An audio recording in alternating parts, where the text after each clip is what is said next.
for that help. Today our speaker is Hilde Simmons. She grew up in Germany, where everybody seems to have a green thumb and grow flowers, whether it's houseplants or window boxes on balconies or in gardens. Her mom grew flowers and all the family's produce, and it was a tradition that most of her siblings did. But Hilde, when she came to the U.S. over 50 years ago and lived most of her life in northern Illinois, where she also had a garden plot and kept a flower garden. But all she had learned from childhood didn't work at her home here in Arkansas. We have such rocky soil, so especially in the village. So she came here and decided to become a master gardener. Hilde has well over 15 years of experience. When did you first? 2009, I guess, is when you came to Master Gardeners. She gets her gardening fix working projects that we have here in Garland County, of course. And then she does tend some small flower beds at home and some kind of succulents and things that she can grow on her deck. Because we do get a lot of sunshine, so that is really good. We will have a raffle at the end of the presentation. As you came in, you should have gotten a blue ticket. So be sure to get a blue ticket, and we'll do that drawing at the end. And that's for a $25 gift certificate to McAllister's, again, courtesy of our library. So without further ado, let me introduce Hilde for companionhood. Well, thank you for coming, everybody. I'm pleased to be here, and I'm pleased to tell you about companion gardening.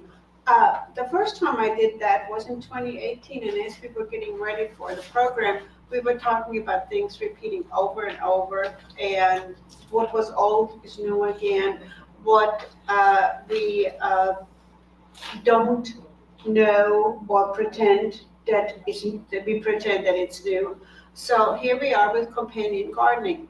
The first time I worked on that presentation was in 2018. I don't remember what made me think of it.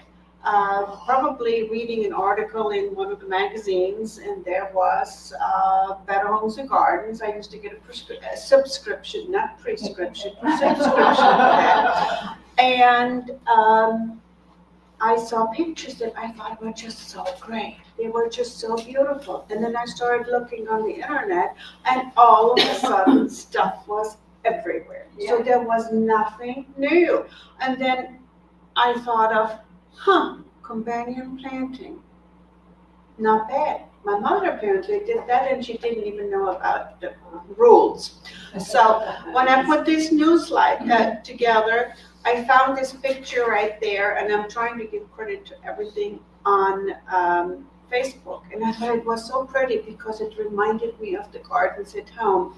The little blue flower that you see right there, the tall one, of course, is delphinium. And if you think you want to grow that here, forget it. It does not like the heat or the humidity. And then you look around, and then you see on it the daisies. You see what looks to me like alyssum in front, and you see sedum, and you see an example of companion planting. What type of example do you think this might be? It's doing things not just together, things that grow well together, but things from small to tall. It's a form of companion planting. So here we go. Why do we do companion planting? What works and why? And of course, it's brought to you by the Master Gardeners of Garland County. Here we go. So examples of companion planting. Look at that picture right here. It looks prettier actually on my screen than up here. My mother's garden many years ago. That is about half of her garden. She had a garden house in back where there was a cot for my father to rest while she was working. And then her garden, it was not next to her house, it was down by the river because that's how she got her water. And then right next to it is a picture I took a couple of years ago when I was in Germany with wildflowers along the roadside. That's how I remember it when I was a kid. You had wheat fields, and then you had on the edges wildflowers, especially the poppies right there. So those are examples of companion planting. The first one with the title slide, and those right here as well. Things going together the way they work best together. And there it is. What is companion planting? We just said it, isn't it? It's growing different plants together for a variety of reasons. One of them is to increase production if you're a farmer. One of them is to help them flourish, the flowers and plants to flourish together, and to have them grow in more abundance, and to be a habitat for beneficial animals, for beneficial creatures, and to have things just be beautiful. Right, there you go. Okay, next slide comes right here, and there. That fits in 2018. Now, don't even pretend you need to see this because it's part of your handout. Okay?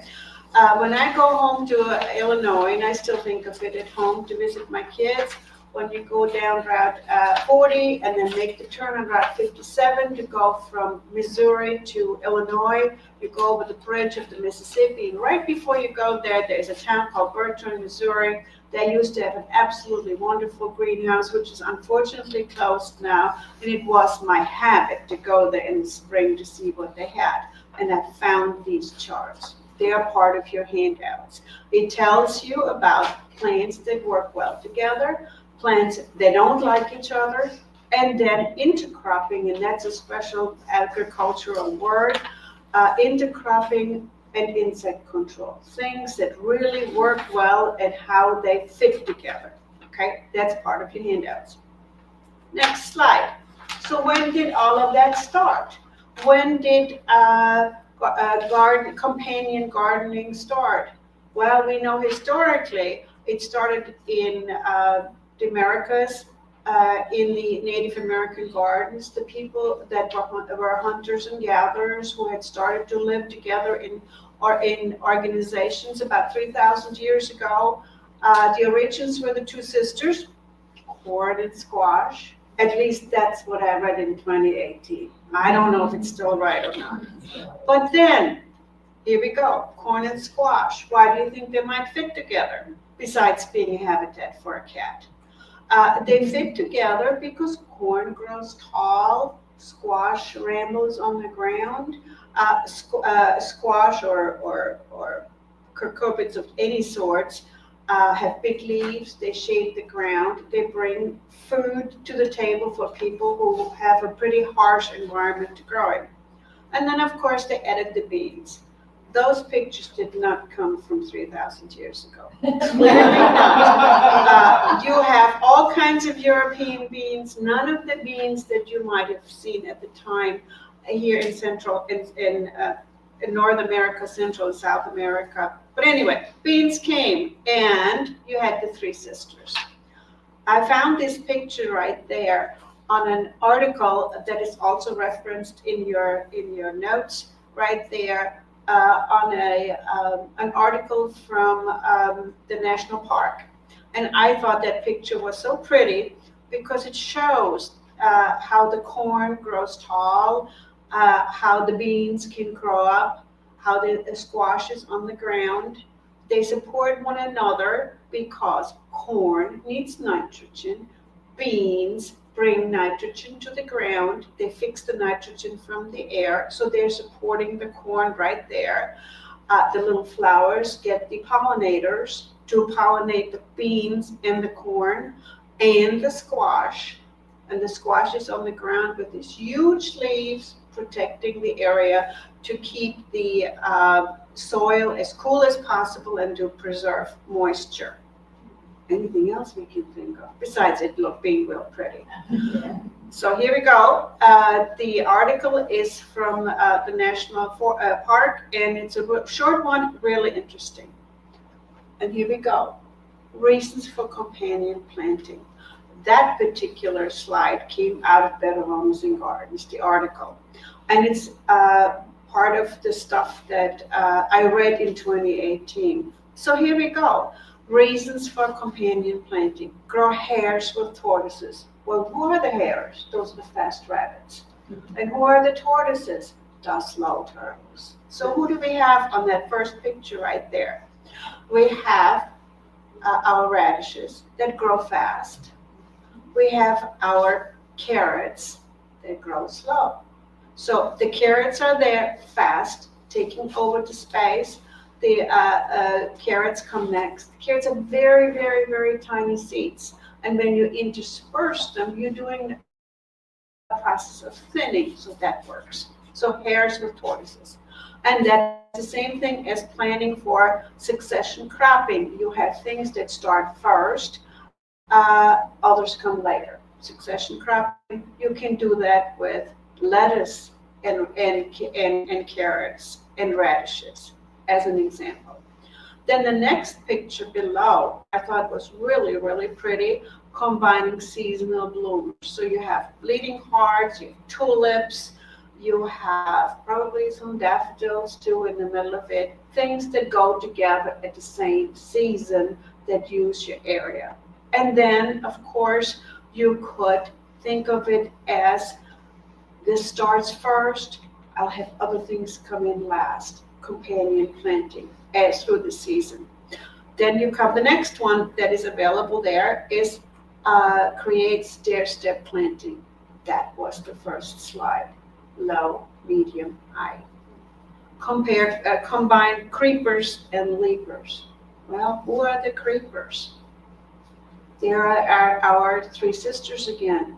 The creepers are your squash, and the leapers are the beans and the corn. Next idea was plot a cover-up.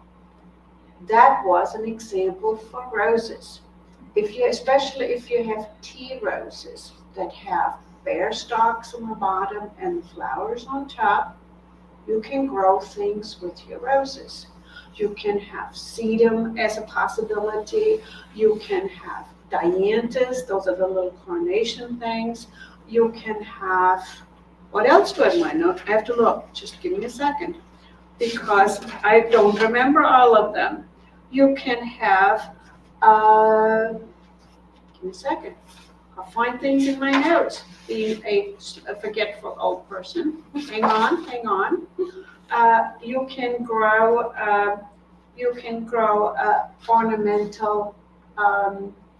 ornamental onions, alliums, you can grow there. You can grow lavender. You can grow catmint.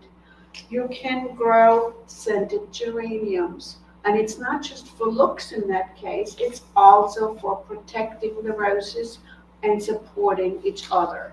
Marigolds are really good things to put in between things because they stop nematodes, they stop whiteflies. They do all kinds of things which you can find in your forms, in your resources. There's information all over everywhere for that. So here we go. So we have flooding the cover-up, planting harvest bodies, since I was digressing. Planting harvest bodies, the example is tomatoes and basil and oregano, things that are going well on your pizza, that are going well in your tomato sauce, and they like the same conditions when they're growing. Hot summer weather, they enjoy growing together in the Mediterranean. That's where things work well as a group. And then the next one on the bottom is mixing foliage types. Foliage types is something that we think of in the hosta and shade plant society. What can we put with our hostas to make our areas in the shade look pretty? So if you have ferns, if you have caladiums, if you have your hostas, if you have your impatiens, you have flowers, you have different leaves, and they like each other. And they have the same growing condition. So that's mixing foliage types. And planting for plant diversity, that's what we've already said before. You want to grow things that go well together, that attract pollinators, that attract birds. It's good for biodiversity. Okay, here we go. Now, I put this slide together as part of the pictures that I found on Better Homes and Garden, and that was the melons with the marigolds. The melons creeping and crawling, and marigolds attract them. The other picture I found on Facebook, and it came from one of our Master Gardener website pictures from 2018. And I was so glad when I saw that, because I gave the talk in the summer, and a couple of weeks later, this slide showed up. And look at that. It's a picture of companion planting. Banana peppers and Joe Pye weed. The Joe Pye weed grows tall. It's a native in the area. It can grow up to 6 feet tall. And it's a climber, and it's a protector for climbers, banana peppers. And I think it looked pretty good in that pot. So here we go. You can have companion planting. We can love our flowers. We can love our vegetables. We can put them together, and then we can see what we get. Okay? The beginning of the slideshow. I'm taking no credit for that one, just for finding it. Here we go. We mentioned it already. Those squashes and cucumbers and melons just show up over and over.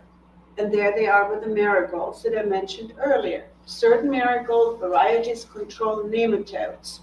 Marigolds do a whole bunch of other stuff, not just that. And since we have an herb experts here, I can ask them for help when we talk about it later. So here we go. Marigolds and melons. This one I really liked, this picture right here. I never thought of growing garlic next to roses. I mentioned roses already before, where I said you can grow all kinds of things next to it to protect them. What I read about garlic was that garlic deters Japanese beetles, and roses are really attacked by Japanese beetles. So that's one thing right there. They also protect the soil and the roots. So garlic and roses go well together, according to this article. And they say you can just also use garlic chives because they have the same good qualities and are prettier than the regular garlic. So you can grow garlic chives with that one. And it looks great together. And I've already mentioned all the other things you can put with roses to make them look pretty. Slide after that, we're going into the vegetables. There we go. I never knew that tomatoes repel diamond-packed moth larvae that chew huge holes into cabbage leaves. I don't think my mother put those together because tomatoes do not grow well in Germany. It's too cold there. Then they say add marigolds to repel the hawk moth and the sphinx moth larvae. Add carrots or the carrot family plants. And then you get brachionoid wasps. So what are brachionoid wasps? Anybody raising their hands? Well, one of them. You want to tell us, Ramona, what it is? Those are those little tiny predator wasps that love putting their eggs into caterpillars. Remember that tomato hornworm that eats all of the leaves on the tomatoes and gets big and fat, and sometimes you see the little white spikes on them. Well, guess what? Those are the hatched eggs of the brachyonid wasps. They're eating the larva and protect your tomatoes by killing the tomato horn. So those wasps are laying eggs in a variety of things where they can, and if you can attract them to get them into your garden, so much the better. They don't hurt people, they just hurt caterpillars. There we go again with cabbage. Something good for the Germans who like to eat sauerkraut. Cabbage and dill go well together. And the dill family can also go with broccoli, Brussels sprouts. Dill attracts predatory wasps, yet again, repels aphids and spider mites. The cabbage supports the floppy dill, while the dill attracts the wasps yet again. Pretty picture. If nothing else, a pretty picture. Here we go. Those three sisters just keep coming up over and over. The beans attract the beneficial insects. They prey on corn pests, such as leafhoppers, fall armyworms and leaf beetles, and the vines can climb up on the stalks. There we go with cucumbers and things like that. Nasturtium is a really pretty flower. Nasturtium, it tastes good too. It tastes beautiful in salads. It traps aphids, it deters whiteflies and cucumber beetles, and there we go again with our predatory wasps that we might want to have. Okay? Now here it says that the vining nasturtiums can serve as a habitat for predatory insects like spiders and ground beetles. I don't know. I haven't tried growing them together, so I cannot speak from personal experience. Boy, we are rushing. We don't have to rush. Does anybody have any questions so far? So far, we good? Looks like a great slideshow. Not much knowledge, just a pretty slideshow. Okay. Now, this picture I left because I thought it was pretty, but I think it's totally useless for us. And why do you think it might be useless? The concept of putting flowering tobacco, which grows about 2 feet tall, or lupins next to lettuce to give it light shade. Good idea, in theory, I think. I don't think it will work here. Our lettuces don't grow in the heat in the middle of the summer. They don't need shade in the spring when we need the warmth. Lupins don't grow here. That's just like that delphinium, yet another blue flower that's pretty. Lupins grow in Germany, in my home region, very well. They grow in Texas. They grow anywhere where they have different soil than we have. So knowing about your soil is something really important because ours is more acidic and lupins don't work. So I left that picture in there because it was really pretty. But it was also for you to know when you read these things, don't take everything for granted. Don't believe everything you read on the internet. Gee, I wonder why. So, pretty picture. I didn't give it much value. This one right here, I thought wasn't a good one. Radishes. They are cool season crop. They grow well at the same time spinach are growing.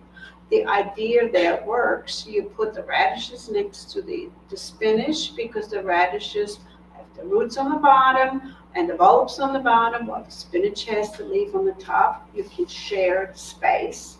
They work well together. And it says right here that the radishes draw leaf miners away from the healthy greens. Maybe it's true. Maybe it's not, maybe it works. I've never tried it. So I grow radishes in the spring. I did in Illinois. I have not grown radishes here.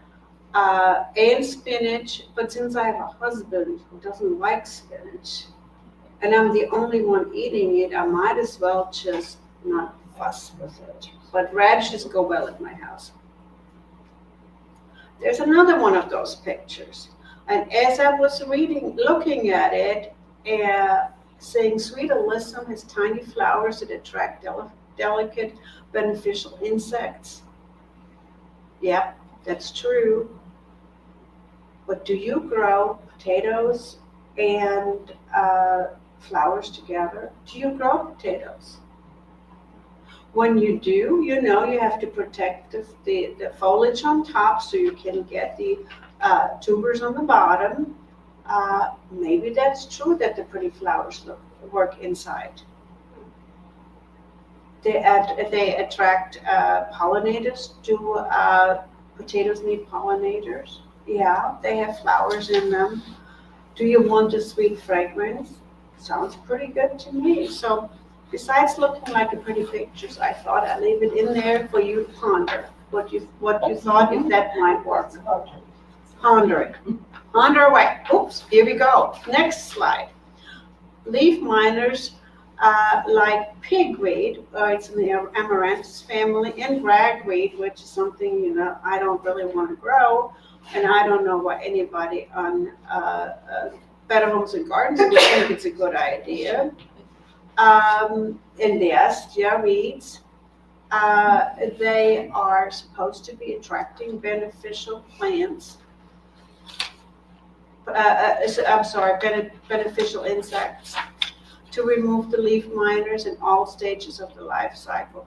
I think I'd rather grow jump-high weed than pigweed and ragweed. They come up. Maybe you want to leave them just to make sure that you have something that shares the space. I personally wouldn't. There again, the internet has ideas. The pictures are pretty. Be careful as to what you read and what you accept. This one I thought was a real pretty one.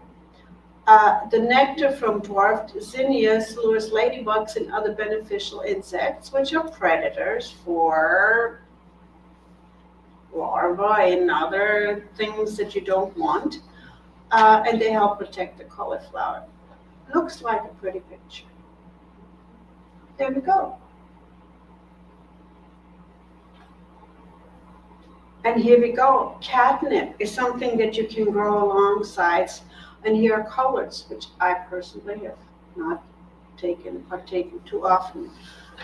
It's not something for me, but it's supposed to help repel mosquitoes. It's supposed to be making your plants grow better. There we go. Examples of growing things together. This one I thought was a real pretty picture, but there are two. I was wondering, should I leave that slide in there or not? Do we grow strawberries here on strawberry farms in your own gardens? But do we have flower in the mist in the middle of it all to make it look pretty? I don't know. I think this was supposed to be just there to make you feel that something is really pretty. Not sure. And then we're done with the slideshow from Better Homes and Gardens. It was a great idea. As I said, think about the various pictures, know a little bit about your garden, educate yourself as you're listening, watching things like that. Take things with a grain of salt. The internet has a lot to offer. You just go to the websites that say companion planting and stuff pops up everywhere. First of all, I'm planting my garden wrong the entire time I've ever had a garden. I didn't know that those were bad. When it says companion versus some incompatible, how far away is incompatible? Or does it depend so much on the plant? It depends on the plants. The root? Some plants go well together. Some because they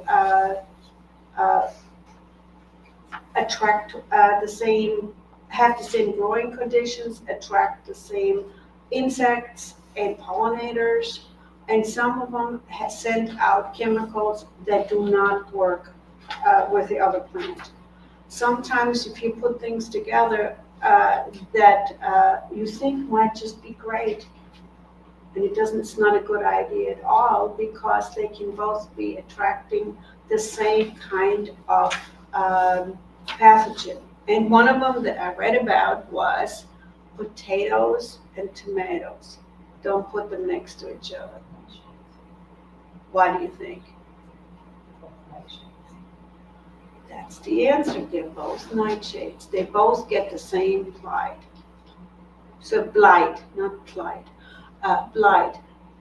That's a fungus that you don't want to have one get, and it transfers it to the other. Even though tomatoes grow tall and potatoes on the ground, they get sick at the same time. So some things have chemicals that they send out that others don't like. For example, can't think of it. So it's in the tip of my tongue, but I can't think of it right now. Which rosemary. Rosemary does not go well with a lot of other herbs and other plants. It just doesn't work well together. I'm not so sure. I need to ask you herb experts on that one. I'm not so sure why, but I know that rosemary doesn't go with everything and go on that list that says compatible and incompatible. So sending out chemicals, attracting the same pathogens are examples right there. Okay? Let's go back to our slide about the herbs. Does everybody know what those herbs are? Well, besides our herb ladies. So what's the one on the upper, what's the one on the upper left-hand corner? Thyme. And you can get all kinds of thymes. And what's thyme good for? Herb ladies. It deters cabbage, worms, things like that. It deters cabbage worms, a good answer. I'm not questioning it because I don't know for sure. So I'm not the expert on that one. Then the middle one is chives. Besides the flowers being pretty, remember we talked about garlic protecting the roots of the roses. The other one is mint. What does mint do? Spreads. Besides spread. Ants and mice. Ants is a good one. There we go. Then comes basil on the bottom. Is basil something good other than being a companion plant Pesto. for tomatoes? It makes everything more flavorful. Makes Even everything more brown. flavorful. Okay. And the last one is borage. Borage is something that I've not been able to grow here. Have you been successful? I love borage. By the tomatoes, it supports tomatoes. So there we go. Here come the herbs. And that's where I need the herb ladies right there. You can mix your flowers and herbs into your vegetable garden. You have the scent of the flowers and the herbs. You have changing color. You can confuse your pests, so it says. Certain flowers and herbs attract beneficial insects in your gardens. So you can have a vegetable garden or an herb garden or a flower garden or mix it all together. It's up to you. And some of the herbs to consider. And there I am asking everybody for help, and I've already got the answer right there. Basil repels aphids, mites, mosquitoes, and tomato hornworms. Didn't know about the tomato hornworms. Borage, tomato hornworms again, and attracts beetles.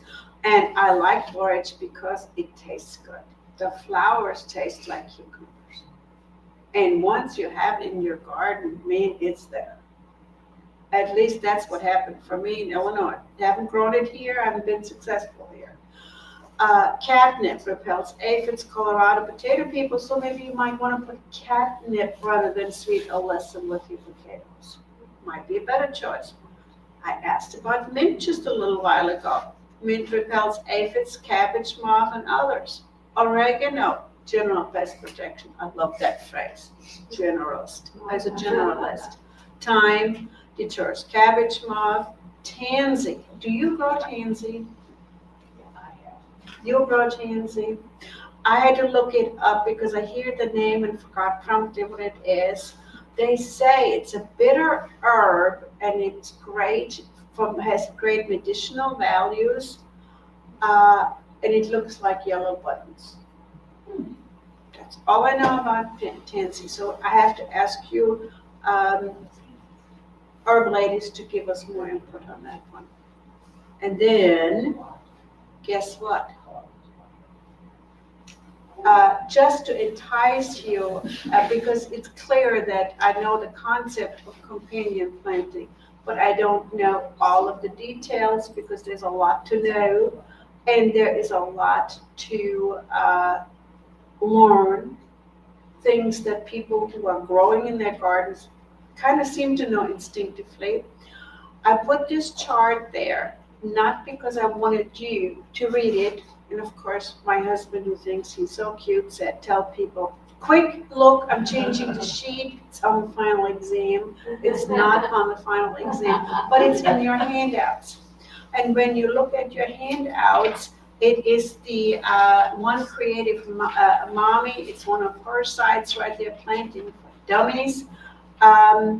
It is a really nice handout. It tells you by color what grows with what. This is mainly for vegetables and for herbs to go together. It's easy to read. It shows you what belongs together, what does well together, and what doesn't. It's in your handouts. So when you go look at those websites, it will pop up. It will be easier to read. You won't have to memorize it. And there is no final exam. Okay, I think that's a good, the red for beginners, I think that would be a really good I chart. think so. I think it's a Don't put these together. good chart. Yeah, So you can look at the one that I had in your handout as part of the ones that I saw on the wall at that nursery in Bertrand, Missouri. They go together and they don't go together. It's not hard to read. Yeah. It's really easy. It will tell you what's a flavor enhancer. It will tell you what goes well together and what you shouldn't put together, period. Part of your handouts, all right? And then there's the question for you. So I need audience participation. What are your favorite companion plants? Who wants to start first? Go ahead, Ramona. Well, I was just gonna mention that a lot of us have done that, as I mentioned to you before, if you're an organic gardener. That was one of our choices. That's how I learned about companion planting over 50 years ago. So like you said, it's recycling itself, the popularity. But one of the things I learned about this year was chamomile, German chamomile in particular. It's the herb of the year from the. You want to come up here? Oh. Because when you come up here, people can hear you better. Well, I was just going to tout the benefits of chamomile. It's the herb of the year for the International Herb Association. And I have found out from my son who lives in Maine that they're starting to companion plant that in their apple orchards because it not only helps attract beneficials, but it also on the ground, because it's kind of tangly, it also inhibits other insects that would be crawling up into the trunks of the apple trees, but they're doing a lot of research. Maine does a lot of research into organic gardening. And so I was really kind of touting that because chamomile has a lot of wonderful uses as attracting pollinators and then also making healthy ground. But it's also a good companion plant in your mixed herb and flower beds as well. And then the other one big thing that I found, I learned from the Mennonites growing up in northeastern Ohio. They planted horseradish amongst their potato crop because it deterred moles from getting in. And if you ever have any problems with moles or voles and other things that like to dig underground and eat your tubers, the horseradish really deters them and helps that. And it kind of goes dormant through the heat of the summer, and then it'll come back up again in the fall. Of course, when you're digging your potatoes, you can dig up the tuber and replace it. And it does grow in pots as well. So that's just a couple of companion plants that I've learned of. Well, and I read about the horseradish too, but I don't see people eating horseradish here as much as we do in Germany. I grew up in the middle part of Germany where we use a creamed horseradish. It's one of the vegetables that go, side dishes that go with boiled beef. And since it can be very harsh, we also add